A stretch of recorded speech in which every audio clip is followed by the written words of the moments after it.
জুবিন গাৰ্গৰ মৃত্যুৰ ন্যায় বিচাৰি অব্যাহত আছে ডিজিটেল আন্দোলন জুবিন অনুৰাগীসকলে লিখি আছে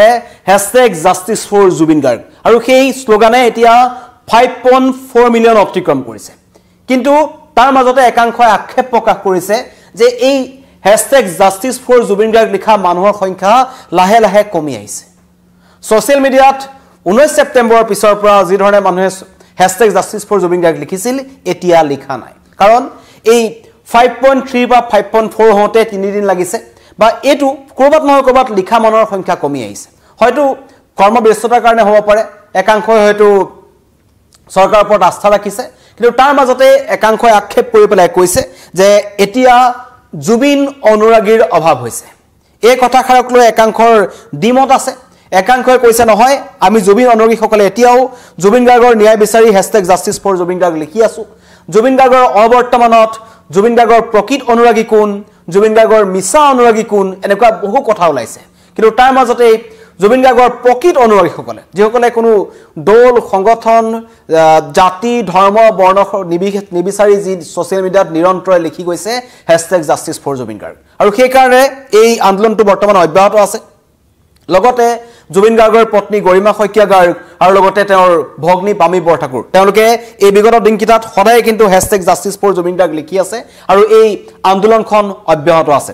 দূৰ এটা যথেষ্ট টাইম সময় আছে কাৰণ 10 ডিসেম্বৰৰ ভিতৰত চাৰ্জশিট দাখিল কৰিব প্ৰকৃততে জুবিন গাৰ্গৰ লগত হল কি সেই কথা সকলোৱে জানিব বিচাৰে সকলোৱে সেই কথাটো জানিব বিচাৰি আছে আৰু মুখ্যমন্ত্ৰী ইতিমধ্যে কৈছে যে এটা এটা হত্যাকাণ্ড জুবিন গাৰ্গক হত্যা কৰা হল তাৰ পাছত কিন্তু জুবিন গাৰ্গৰ অনুৰাগীসকলৰ এটাই কথা যদি হত্যা কৰা হল হসাকৈ যদি জুবিন গাৰ্গক হত্যা কৰিলে কোনে হত্যা কৰিলে কিয় হত্যা কৰিলে সেইবোৰ অতি শীঘ্ৰে আহিব লাগে সময় লাহে লাহে বাগৰি আছে সময় বাগৰাৰ লগে লগে মানুহে লাহে লাহে জুবিন গাৰ্গক পাহৰিবলৈ আৰম্ভ কৰিব নেকি মানে জুবিন গাৰ্গক কেতিয়াও নাপাহৰে এই ন্যায় প্ৰসংগৰ কথা কৈছো যেটো জুবিন গাৰ্গে ন্যায় পাব লাগে যেটো এটা ৰাইজৰ ফালৰ পৰা এটা ডাঙৰ এটা মেছেজ আছিল এটা দাবী আছিল যে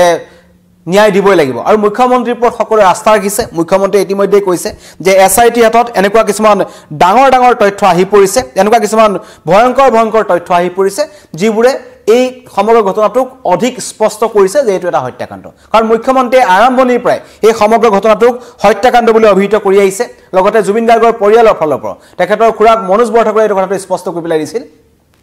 মুখ্যমন্ত্ৰীয়ে কোৱাৰ দৰে আমাৰো সন্দেহ হৈছে যে জুবিন গাৰ্গক হত্যা কৰা হল আৰু জুবিন গাৰ্গক হত্যা কৰা হল কিয় হত্যা কৰা হল তাৰ যদি আটাইতকৈ ডাঙৰ এতিয়ালৈকে পোহৰলৈ অহা কথাটো হল টকাৰ লেনদেন জুবিন গাৰ্গৰ যেটো সম্পত্তি আছিল বা জুবিন গাৰ্গৰ যি ধৰণৰ তেওঁ প্ৰগ্ৰাম সমূহৰ পৰা অনুষ্ঠান সমূহৰ পৰা তেওঁ যিবোৰ টকা উপাৰ্জন হৈছিল সেই টকাবোৰৰ ওপৰত চকু আছিল সিদ্ধাৰ্থ শৰ্মা আৰু লগতে তেওঁ আখেপাখে থকা কেইবাজন এটা টাৰ্চেম মিট্টাল তেওঁকো মতা হল জুবিন গাৰ্গক সিদ্ধাৰ্থ শৰ্মাৰ সৈতে সংস্পৰ্শলৈ আনি দিয়া মানুহজন আছিল টাৰ্চেম মিট্টাল দুদিন খুদা পোছা কৰা হল দুদিনৰ অন্তত তেওঁ এটা মন্তব্য কৰিলে যে নহয় মই এইবোৰ কথা নাজানিছিলো কিন্তু এজন মেনেজাৰৰ আন্ডাৰত যেতিয়া অন্য এজন ব্যক্তি থাকে তেওঁ কিন্তু সেই ধনৰ উৎস কৰপা পালে কাৰণ 21000 টকা স্যালাৰি আছিল সিদ্ধাৰ্থ শৰ্মাৰ আৰু তাৰ পিছত হঠাৎ কোটিপতি হল আৰু সেই টকা আছিল জুবিন গাৰ্গৰ 5.4 মিলিয়ন অতিক্ৰম কৰিছে সোশ্যাল মিডিয়াত লিখি আছে এটা মোৰ যোনটো লাইভ আছে তাতো যথেষ্ট অনুৰাগীয়ে লিখি আছে মুকুল উৰাঙে লিখিছে ৰিপন বৰাই লিখিছে বিটু গয়াই লিখিছে বিনিতা চহৰীয়া লিখিছে বন্দনা ৰয়ে লিখিছে পলাক সোণৱালে লিখিছে মুকৰাং ৰয়ে লিখিছে কমল ৰয়ে লিখিছে বন্দনা ৰয়ে লিখিছে দুলুমণি দেৱীয়ে লিখিছে প্ৰীতম ভট্টাচাৰ্য সকলে #justice4Jubin Garg সিজাৰ বৰাই লিখিছে সকলো এটাই দাবী যে জুবিন গাৰ্গে ন্যায় পাব লাগিব প্ৰীতম ভট্টাচাৰ্য লিখিছে সুস্মিতা বৰাই লিখিছে সকলোৱে লিখি আছে সকলো এটাই দাবী যে জুবিন গাৰ্গে ন্যায় পাব লাগে কিন্তু একাংশই কৈছে কাৰণ পৰখি দিনটো আমি দেখিলো উচ্চতম ন্যায়ালয়ৰ পিএল দাখিল কৰিবলৈ গৈছিল আবাৰ আসাম ৰক্সৰ ফালৰ পৰা অভিজিত শৰ্মা তেওঁ মন্তব্য কৰিলে যে এতিয়া জুবিন অনুৰাগীবোৰ খুই গৈছে হসাকৈ জুবিন অনুৰাগীবোৰ খুই গল নেকি এটা ডাঙৰ প্ৰশ্ন হেতু নহব কাৰণ হেতু হ'ব না লাগে জুবিন ফ্যান ক্লাবৰ ফালৰ পৰা এটো কথা কৈ আছে যে আমি এনেকে হলে নহব আমি #justice4Jubin Garg লিখিম 33 বছৰ যিজন ব্যক্তিয়ে সমগ্ৰ জাতিটোৰ কাৰণে গান গালে সেই জাতিটোক জগাই থৈ গল কাৰণ জুবিন গাৰ্গৰ অবৰ্তমানত আমি এনেকুৱা এখন অসম দেখিছিলো যত জাতি বৰ্ণ ধৰ্ম নিবিশেষে সকলো ওলাই আহিল তেখেতলৈ শেষ শ্ৰদ্ধাঞ্জলি জ্বলালে তাৰ পাছত কিছুমান ৰাজনৈতিক দল সংগঠনৰ কাৰণে এনেকুৱা কিছুমান সৰু খুৰা ৰাজনৈতিক চক্ৰান্তৰে সংঘটিত হোৱা ঘটনা সংঘটিত হৈছে যেনেকৈ জুবিন ক্ষেত্ৰত শ্লোগান দিয়া যেনেকৈ জুবিন গাৰ্গৰ নামত কোনোবাই ক'ৰবাত পোষ্টাৰিং কৰা বিভিন্ন দল সংগঠনৰ পৰা তেনেকুৱা ধৰণৰ আমি কাম দেখিছোঁ কিন্তু প্ৰকৃত জুবিন অনুৰাগীসকলে যিসকলে অন্তৰ পৰা কামনা কৰে যে জুবিন গাৰ্গে ন্যায় পাব লাগে 33 বছৰ এখন অসমৰ কাৰণে গান গালে পিক টাইমত বলিউডৰ পৰা তেওঁ ঘূৰি গুচি আহিলে কেৱল অসমখনৰ কাৰণে আৰু তেওঁ এটা কথাই কৈছিল যে মই এজন গায়ক হৈ মৰিব নিবিচাৰোঁ মই কেইবাটাও বিশেষ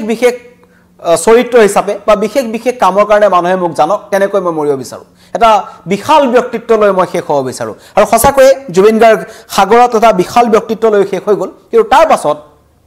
আমাৰ সেই অসমখনৰ মানুহে এতিয়া প্ৰায় 70% মানুহে কিন্তু লাহে লাহে লিখিবলৈ বাদ দিছে এটো এটা অতি পৰিতাপৰ কথা জুবিন গাৰ্গৰ কাৰণে যেটো এটা জাস্টিস ফৰ জুবিন গাৰ্গ এটা শ্লোগান যেটো সমগ্ৰ বিশ্ববাসীয়ে দেখি আছে আৰু গৰিমা শইকীয়া গাৰ্গৰ আহ্বানত আসলতে প্ৰথমতে খুনাপুৰত গৰিমা শইকীয়া গাৰ্গে এটা আহ্বান কৰিছিল যে সকলোৱে #JusticeForJubin Garg লিখক যাতে এই মানুহজন হঠাৎ কেনেকৈ যেটো আমাৰ এটা প্ৰজন্মৰ কণ্ঠ আছিল যেটো এখন ৰাজ্যৰ কণ্ঠ আছিল আসলতে সেই কণ্ঠটো হঠাৎ কেনেকৈ নাইকিয়া হৈ গ'ল সেই কণ্ঠটো হঠাৎ কেনেকৈ স্তব্ধ হৈ যাব পাৰে কাৰণ তেওঁ কেতিয়াও স্তব্ধ হ'ব বিচৰা নাছিল ৰজাৰ দৰে জীয়াই থাকিব বিচাৰিছিল সকলো কথা স্পষ্টভাৱে কৈছিল সেই স্পষ্টবাদী মানসিকতাৰ মানুহজনক হঠাৎ কেনেকৈ তেওঁ সাগৰত নিশেষ হৈ গ'ল শেষ হৈ গ'ল সেই ৰহস্যটো উদ্ঘাটন হ'ব লাগে পামি বৰঠাকুৰে মন্তব্য কৰি আছে তেওঁ অহৰহ জুবিন গাৰ্গৰ ন্যায় বিচাৰি তেওঁ ডিজিটেল প্লেটফৰ্মত লিখি আছে গৰিমা শইকীয়া গাৰ্গে লিখি আছে কিন্তু তাৰ মাজতেই একাংশই কিন্তু লিখিবলৈ বাদ দিছে আৰু জুবিন গাৰ্গৰ এই অভিযুক্ত কিজনৰ কথা যদি কম অন্যতম অভিযুক্ত শ্যামকানু মহন্তৰ নাম আহিছে সিদ্ধাৰ্থ শৰ্মাৰ নাম আহিছে লগতে সন্দীপন গাৰ্গ জুবিন গাৰ্গৰ খুৰাকৰ লৰা ডিএসপি বকু সমজিলাৰ এওঁলোক সকলো ৰহস্য আৱৰ্তত আছে কাৰণ তেওঁলোক সেই ইয়াতখনত আছিল শ্যামকানু মহন্ত নাছিল কিন্তু সিদ্ধাৰ্থ শৰ্মা সন্দীপন গাৰ্গ শেখৰ জ্যোতি গোস্বামী অমিপ্ৰভা মহন্ত অসম এছ'চিয়েশ্যনৰ আটাইকেইজন ব্যক্তি আছিল কিন্তু এছআইটিয়ে যেটা তদন্ত কৰিলে অতি ৰহস্যজনকভাৱে তন্ময় ফুকন যিজনে ইয়াত পাৰ্টিখন ঠিক কৰিছিল পাৰ্টিটো ঠিক কৰিছিল অভিমন্যু তালুকদাৰ লগতে এজন ৱাজিদ আহমেদ তেটো নাহিলেও তেওঁ মন্তব্য লবৰ কাৰণে এছআইটি দুজনীয়া দল তালৈ যাব লগা হ'ল আৰু সেই মন্তব্য সিংগাপুৰ আৰক্ষীয়ে গ্ৰহণ কৰি এছআইটি লৈ পঠালে পেন পেচিফিক হোটেলখনৰ সিসিটিভি ভিজুৱেল তেওঁলোকে বিচাৰি গৈছিল আৰু ইয়াত কেপ্টেইন কিজনৰ ভাষ্য অত্যন্ত গুৰুত্বপূৰ্ণ হ'ব এতিয়া কথা হ'ল যে জুবিন গাৰ্গে ন্যায় পাবনে নাপায় সকলোৱে মোৰ এই লাইভটো সেই মন্তব্য কৰি আছে যে জুবিন গাৰ্গক ন্যায় পাব লাগে আন্দোলন অব্যাহত আছে অংকুৰ কলিতা লিখিছে শান্তনু ৰাভাই লিখিছে মিনাক্ষী কলিতা লিখিছে ৰূপলিম ডেকাই লিখিছে ধীৰাজ ডেকাই লিখিছে সকলোৰে এটাই দাবী জাস্টিস ফৰ জুবিন গাৰ্গ মিতালী বৰুৱাই লিখিছে কিন্তু প্ৰশ্ন হ'ল এই আন্দোলনখন ৰখি যাব নালাগে জুবিন ফ্যান ক্লাবৰ ফালৰ পৰা কৈ থকা হৈছে যে আন্দোলন অব্যাহত আছে প্ৰকৃত জুবিন অনুৰাগীসকল কিন্তু এতিয়াও যিদৰে অভিজিত শৰ্মাই কৈছিল যে জুবিন অনুৰাগীসকল এটা শুই গ'ল কিন্তু জুবিন অনুৰাগীসকল শুই যোৱা নাই হয় একাংশ কিছুমানে ৰাজনৈতিক দিশত যেটা আমি দেখিছিলো যে নলবাৰীৰ পৰা কিছুমান ন্যায় যাত্ৰা ওলালে বা বিজেপিৰ সমৰ্থনত ওলালে তেতিয়া প্ৰথমবাৰ কাৰণে জয়ন্ত মল্ল বৰুৱাই ক'লে যে নলবাৰীৰ ৰাজপথত খুচকাঢ়ি থকা মানুহখিনিহে প্ৰকৃত জুবিন অনুৰাগী এই মন্তব্য প্ৰথম জয়ন্ত মল্ল বৰুৱাৰ ফালৰ পৰা আহিলে পৰৱৰ্তী সময়ত বিভিন্ন ঠাইত যেতিয়া স্বতঃস্ফূৰ্তভাৱে ৰাইজে যেটো সমদল উলিয়াইছে নলবাৰীত দিগন্ত ভাৰতীৰ ব্যৱস্থাপনা যিদৰে সংগীত পৰিচালনাত তেওঁৰ গীতসমূহ গোৱা হ'ল আমাৰ গ্ৰন্থমেলাৰ সময়ত বা ৰাসৰ সময়ত তাত দেখা পোৱা গ'ল অভূতপূৰ্ব নলবাৰীবাসী ৰাইজৰ সমৰ্থন আছে সেইসকল কি প্ৰকৃত অনুৰাগী নহয় নেকি আৰু ঠিক একেদৰে গৰ্ডন খেলপথাৰত যিদৰে প্ৰথম দিনাখন জুবিন গাৰ্গৰ মৃত্যু 4-5 দিনৰ পাছতেই যিদৰে হাতে হাতে মম লৈ বা ফ্লাছ লাইট জ্বলাই যি একেলগে প্ৰায় 10,000 অধিক লোকে মায়াবিনী গীতটো গালে তেওঁলোক প্ৰকৃত অনুৰাগী নহয় নেকি প্ৰকৃত অনুৰাগী মিছা অনুৰাগী প্ৰসংগটো আহি আছে মুখ্যমন্ত্ৰীও ক'লে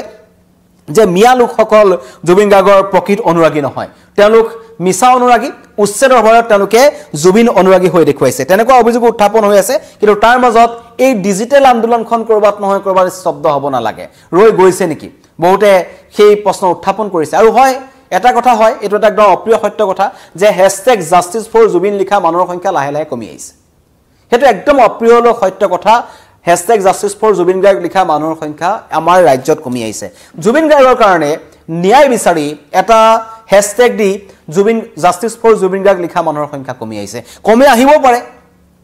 সকলোৰে ব্যস্ততা আছে সকলো জুবিন গাৰ্গৰ দৰে উদাৰ মানসিকতা নহব পাৰে সকলোৱে হেতু কথা হয়তো পাহৰি যাব পাৰে কিন্তু একাংশ জুবিন অনুৰাগী আছে তেওঁলোকে কিন্তু পাহৰা নাই লাহে লাহে হলো সেই #justice4Jubin Garg কিন্তু আগবাঢ়িছে আৰু তেওঁলোক বদ্ধপৰিকৰ তেওঁলোকে জীৱনৰ শেষ পৰ্যায়লৈকে লিখিব #justice4Jubin Garg আৰু সেই কাৰণে 5.4 মিলিয়ন অতিক্ৰম কৰিছে 6 মিলিয়নৰ দিশে অগ্ৰসৰ হৈছে #justice4Jubin Garg আৰু তাৰ মাজতেই জুবিন ফেন ক্লাবৰ ফালৰ পৰা মন্তব্য আহিছে বিভিন্ন প্ৰান্তৰ জুবিন অনুৰাগীসকলে মন্তব্য কৰিছে যে আমি পাহৰি যোৱা নাই আমি দাদাৰ ন্যায় বিচাৰিবলৈ পাহৰি যোৱা নাই কিন্তু আমি ধৈৰ্য ধৰি আছো যে মুখ্যমন্ত্ৰীয়ে যেটো আমাক টাইমলাইন দিছে ডেডলাইন দিছে আৰু তেওঁ ইতিমধ্যে স্পষ্ট কৰি দিছে যে দুখীয়ে কঠোৰ শাস্তি পাব মুখ্যমন্ত্ৰীৰ ওপৰত তেওঁলোকৰ আস্থা আছে ন্যায়ালয়ৰ ওপৰত তেওঁলোকৰ আস্থা আছে আৰু সেই কাৰণে তেওঁলোকে ধৈৰ্য ধৰি আছে আৰু তেওঁলোকে ইয়াতকে অধিক #justice4Jubin Garg লিখিব পাৰে লিখি আছে কিন্তু জুবিন গাৰ্গৰ কাৰণে ন্যায় বিচৰা মানুহৰ সংখ্যা অসমত কম নহয় বুলি জুবিন অনুৰাগীসকলে মন্তব্য কৰিছে কিন্তু তাৰ মাজতে একাংশই কৈছে যে হয় কিছুমানে লিখিবলৈ বাদ দিছে নিলিখা হল #justice4Jubin Garg কিন্তু তাৰ মাজতে মই কৈছো মোৰ লাইভটোতে প্ৰায় 500 মানুহে এতিয়ালৈকে #justice4Jubin Garg লিখিছে এনেকুৱা মানুহ আছে সকলোৱে সোশ্যাল মিডিয়াত লিখি আছে জুনে পাৰে কাৰণ এই ব্যক্তিজনে আমাৰ কাৰণে বিগত 33টা বছৰত 92 চনৰ পৰা যদি ক'বলৈ যাওঁ অনামিকাৰ পৰা শেষ তেখেতৰ গানে কি আনেলৈকে তেওঁ যি অৱদান আছে সেই অৱদান কোনোৱে নুই কৰিব নোৱাৰে অন্য নালাগে কালি আমাৰ নিউজ 18 অসম নৰ্থ ইষ্টৰ ফালৰ পৰা জুবিন গাৰ্গৰ টিভিৰ যেটো অনুষ্ঠান পৰিবেশন কৰা হ'ল তাত মহালক্ষ্মী আয়ে যিখিনি কথা কৈছে বম্বেত সাউন্ড ইঞ্জিনিয়াৰ অবনী তাঁতীৰ সন্মুখত সোনু নিগমে যেখাৰ কথা কৈছে যে ফেন ফলোৱাৰ্স তো কি হয় আসলে জনপ্ৰিয়তা কাক কয় আমি জুবিনৰ পৰা দেখিছো এটো সোনু নিগমে কোৱা কথা সোনু নিগমে কৈছে যে জনপ্ৰিয়তা কাক কয় এজন শিল্পীৰ জনপ্ৰিয়তা কিমান থাকিব পাৰে হেয়া জুবিনৰ জনপ্ৰিয়তা দেখি আমি অনুভৱ কৰিছো এয়া সোনু নিগমৰ মন্তব্য আৰু সেইখন ৰাজ্যত জুবিন গাৰ্গৰ কাৰণে এতিয়া মানুহে ন্যায় বিচাৰি আছো আমি সেইজন ব্যক্তিৰ কাৰণে ন্যায় বিচাৰিব লগা হৈছে আৰু ইতিমধ্যে মুখ্যমন্ত্ৰীয়ে স্পষ্ট কৰি দিছে যে তদন্ত সঠিক দিশত আগবাঢ়িছে আৰু ইতিমধ্যে এসআইটি হাতত বহু ভয়ংকৰ তথ্য আহি পৰিছে যিবোৰ তথ্য জানিলে অসমবাসী ৰাইজে মানি লবলৈ কিছু অসুবিধা পাব জুবিন গাৰ্গক হত্যা কৰা হ'ল কেনেকৈ হত্যা কৰা হ'ল কোনে হত্যা কৰা হ'ল কি কাৰণত এই সন্দীপন গাৰ্গ সিদ্ধাৰ্থ শৰ্মা এওঁলোক মনে মনে আছিল শেখৰজ্যোতি গোস্বামী 3-4টা মন্তব্য কি কাৰণত কৰিছিল অমিপ্ৰভা মহন্তই কি কাৰণত নিজৰ মোবাইলৰ পৰা এই ভিডিঅটো ডিলিট কৰিছে ইতিমধ্যে দিল্লীলৈ পঠোৱা হৈছে FSCLলৈ পঠোৱা হৈছে অমিপ্ৰভা মহন্ত শেখৰজ্যোতি গোস্বামী সিদ্ধাৰ্থ শৰ্মা আৰু জুবিন গাৰ্গৰ ভাতৃ সন্দীপন গাৰ্গৰ কথাটো এটো কাৰণে বিশেষভাৱে ক'ব বিচাৰিছো তেওঁ আছিল জুবিন গাৰ্গৰ ঘৰুৱা ব্যক্তি আৰু কিন্তু তেওঁ অতি ৰহস্যজনকভাৱে মন হৈ থাকিল জুবিন গাৰ্গৰ মোবাইল ফোনটো সিদ্ধাৰ্থ শৰ্মাৰ হাতত দি থোৱা মানুহজন আছিল সন্দীপন গাৰ্গ যিজন আছিল জুবিন গাৰ্গৰ খুৰাকৰ ল'ৰা তেওঁ নামৰূপত জন্ম তেওঁ এতিয়া বকু সমজিলাৰ DSP হৈ আছে তদন্তত আহিব বহু ভয়ংকৰ তথ্য কিন্তু সকলোৱে বিচাৰি আছে জুবিন গাৰ্গৰ ন্যায় আৰু 5.4 মিলিয়ন অতিক্ৰম কৰিলে